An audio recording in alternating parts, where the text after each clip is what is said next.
Hi, it's Dwyer, gamblersadvisory.com, dwyerboxingnews.com. Remember, the opinion you should follow should be your own. Just consider this video to be a second opinion from a complete stranger online. In the September 28th, 2012 edition of Dwyer Boxing News, the video I have up here online, you can look it up, Dwyer, Hatton, Senchenko, right? You'll see that a lot of viewers rip me, justifiably so, because in that video I picked Louis Dwyer over Vic Darchinyan, and Darchinyan put on a clinic, winning that fight by decision, right? But in that fight, in that video, at the 11:20 mark, you can just jump to the 11:20 mark of that video, you'll see that my prediction for the Hatton-Senchenko fight, the betting strategy I was talking about there, was Hatton to win the fight. And let me just be blunt, I expected Hatton to win the fight, straddled against Senchenko by KO. In that video I pointed out that it was a counterintuitive play, but that older fighters are more susceptible to injuries in the ring. And that even though Senchenko didn't have a big KO punch, since Hatton was coming back and since Hatton wasn't the kind of guy who kept himself in shape throughout, right? He's not Bernard Hopkins, he's not Andre Ward, he's not Ray Leonard, he's not Glenn Johnson. Since Hatton was the kind of guy who gains weight between fights, and since he was in his 30s, I thought Hatton was either going to win the fight or Hatton was going to get stopped. Well, he got stopped, but let me be the first to tell you that I think the announcers doing the fight were way too hard on Ricky Hatton. I thought Ricky Hatton was winning the fight. I believe Paulie Malignaggi was correct. At one point, they actually interviewed Malignaggi, and he had Hatton up something like 5-1. I thought Ricky Hatton got off to a fast start. I thought Ricky Hatton looked good.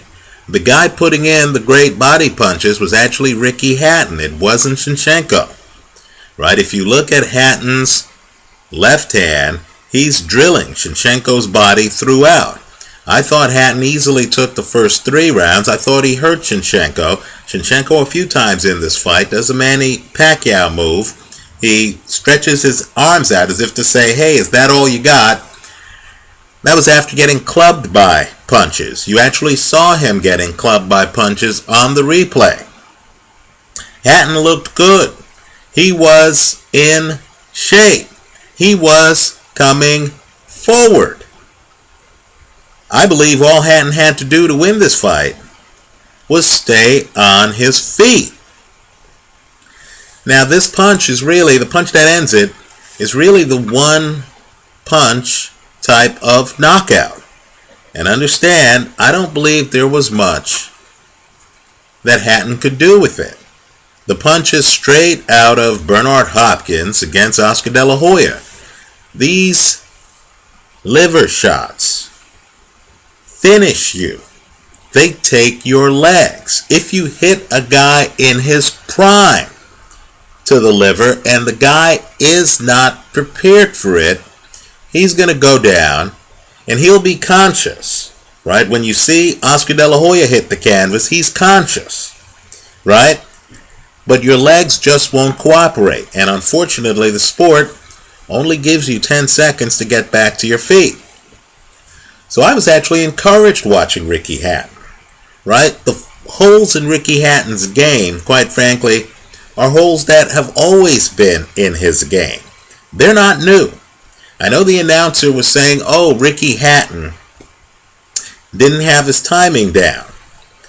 You know, while Hatton wasn't prime Hatton, Hatton was effective against a fighter who was one fight removed from having the championship, right? It was astonishing that Ricky Hatton was so effective, right? I thought Hatton looked good. He's on his front foot. He's backing up Senchenko. He's throwing punches. He's slipping the jab. I thought Hatton looked good in the fight. Now, I was actually encouraged in the post-fight interview when Ricky Hatton actually said that he had a lot to think about, but he wasn't going to make any rash decisions. I'm hoping he looks at the film of the fight and he realizes that he's still a world-class fighter, right? He wasn't methodically beaten up. He got hit with one really good shot, right on his side, and he went down for 10 seconds. He couldn't get back up. It's a knockout. He got beaten. Not here to spin that in any way, shape, or form. But it would have been more disheartening if Ricky Hatton wasn't winning the fight before the knockout.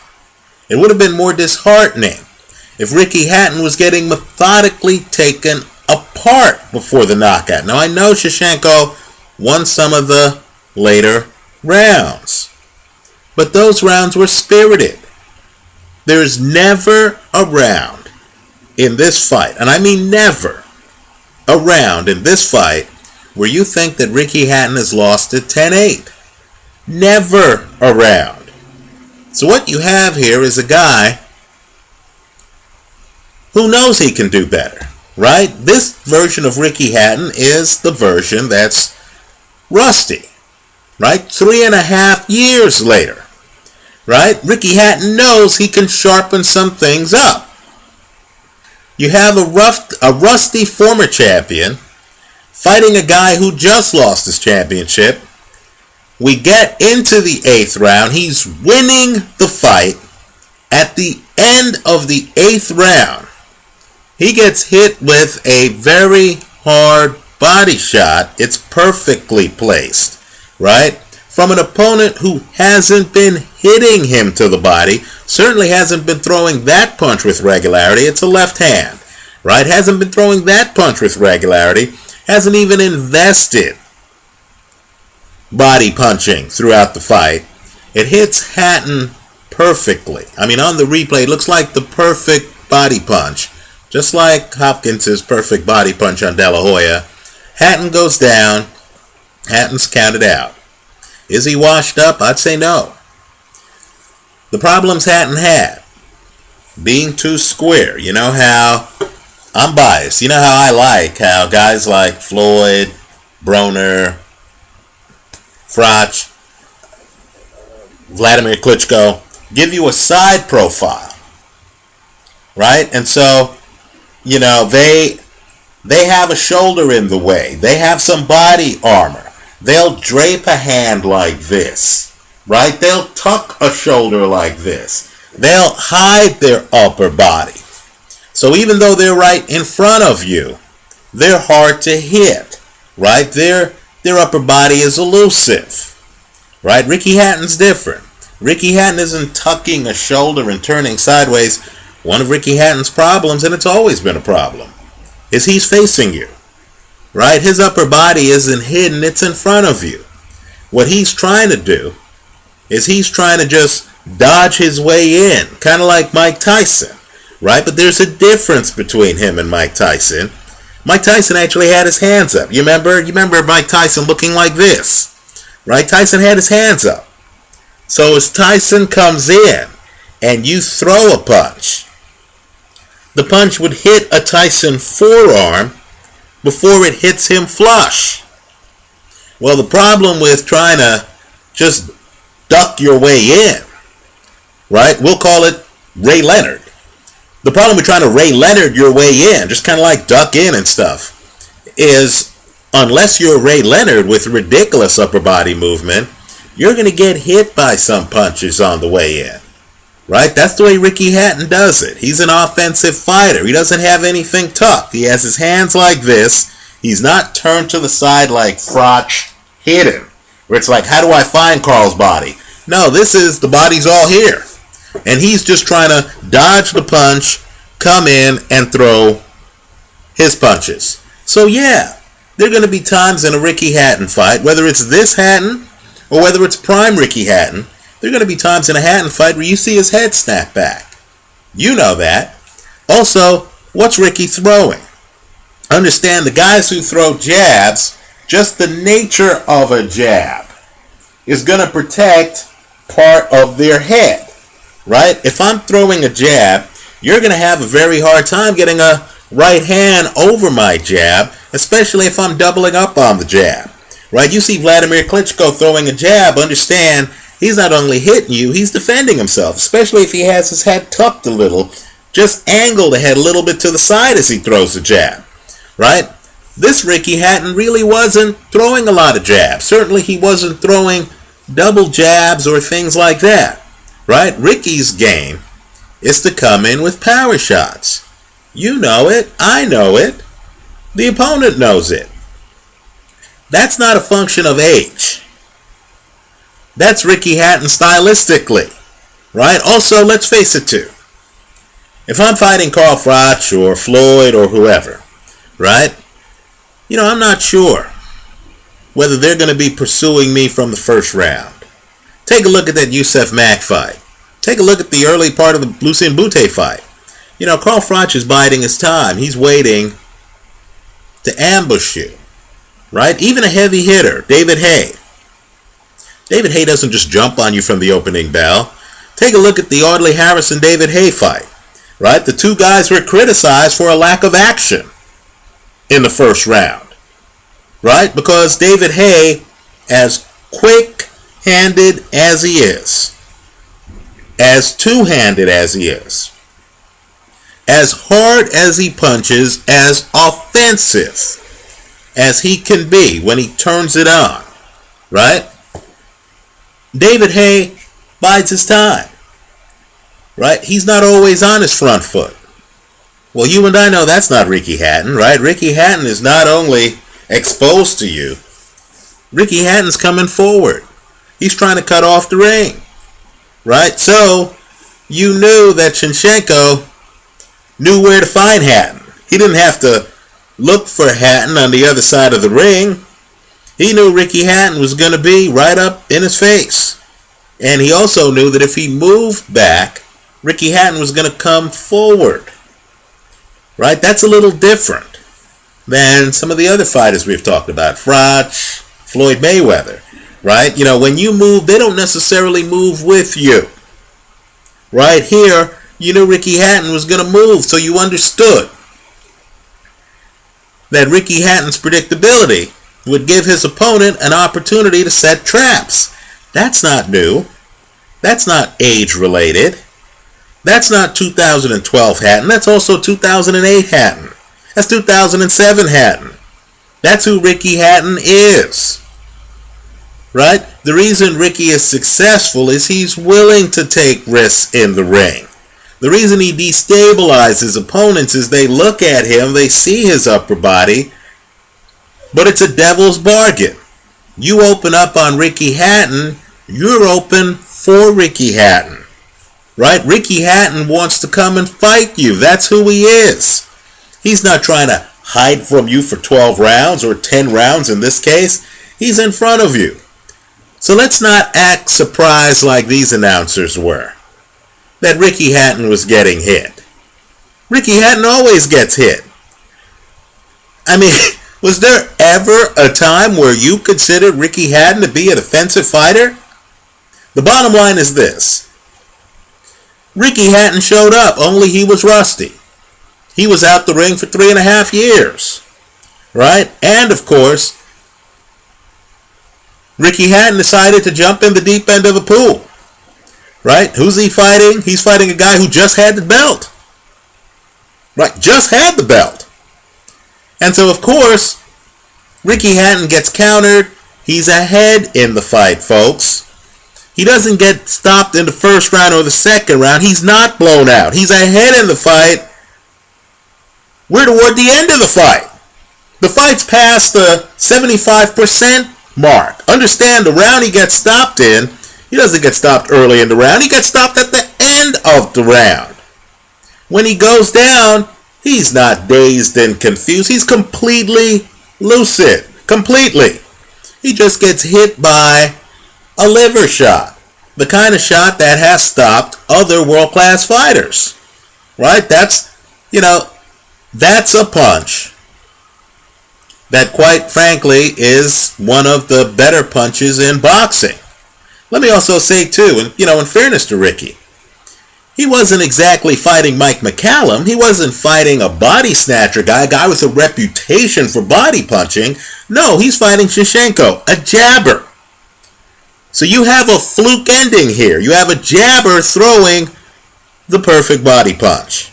Let me just say too, the punch is so sudden and so unexpected that, listen to the telecast, one of the announcers wasn't even sure if the punch was above the waist. It was. It's a legal punch. But all I'm saying is, even the announcer missed the punch. Right? There's a moment of confusion during the telecast. So all I could say to sum up is Ricky Hatton got beat. Ricky Hatton's style is a high-impact style. He's going to get his, but he's also going to get hit. Right?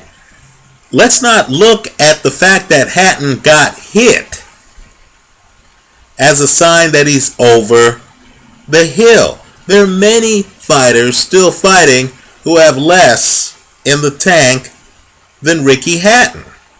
Right? Styles make fights. Let me also point out too, and this was perfect matchmaking, because Ricky was winning the fight.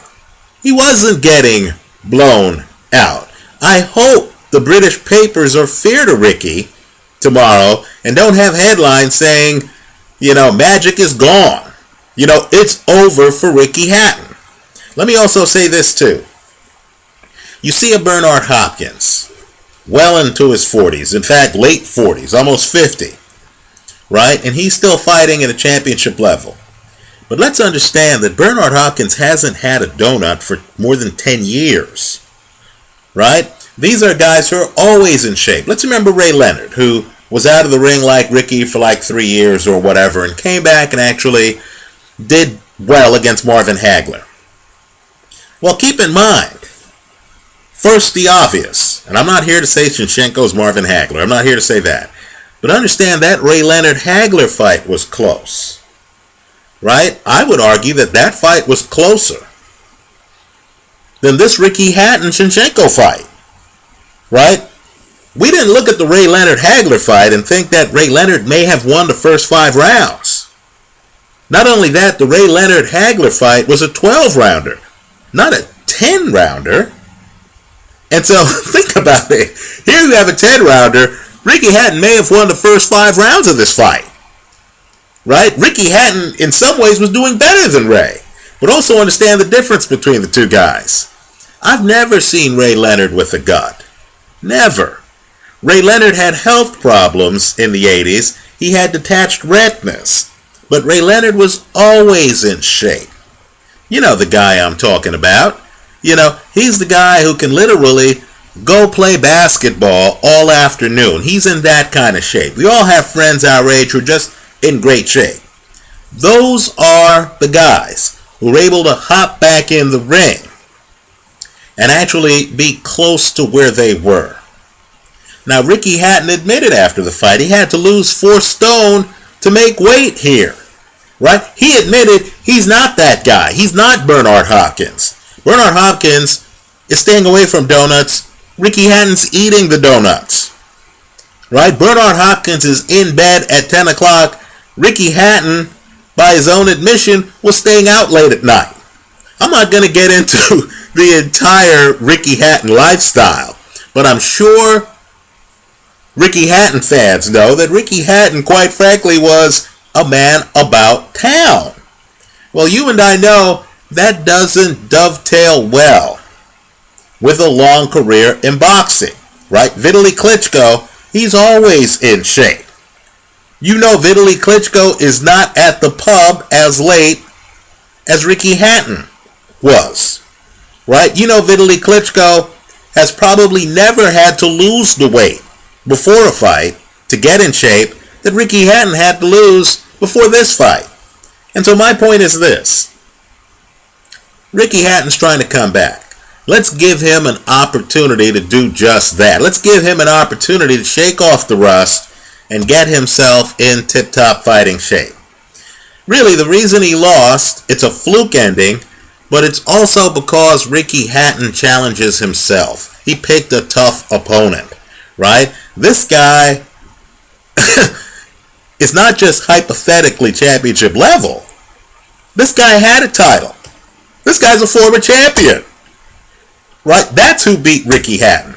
Let me also say, too, that let's also applaud Senchenko. It takes a special mindset to show up in an opponent's backyard, to have 20,000 fans singing for the opponent, to fight in a fight where the opponent gets off to a fast start. The fans are cheering. Every time Ricky Hatton comes within Senchenko's area code, the fans are cheering. Right? Senchenko, in my opinion, even gets hurt early in the fight. He takes some very hard left hands to the body. Very hard. And the guy stays the course. I'm just saying that many fighters would have crumbled under those circumstances. This fighter not only stayed the course, but hangs in the pocket enough to hit Hatton with the perfect left hand to the body to end the fight. Right? Let's give the former champ a lot of respect. So in closing, let me just say, Ricky Hatton lost the fight. I'm stunned that the announcer at the end of the fight said, "I hope I never see Ricky Hatton back in the ring." And I'm surprised his partner backed him up on that. Right? Ricky Hatton is still world class. Quite frankly, Ricky Hatton looked good at times in this fight. Yeah, I agree. Ricky Hatton from a few years ago would beat this Ricky Hatton. I agree. Ricky Hatton is below his prime right now. But let's give him an opportunity to get in shape.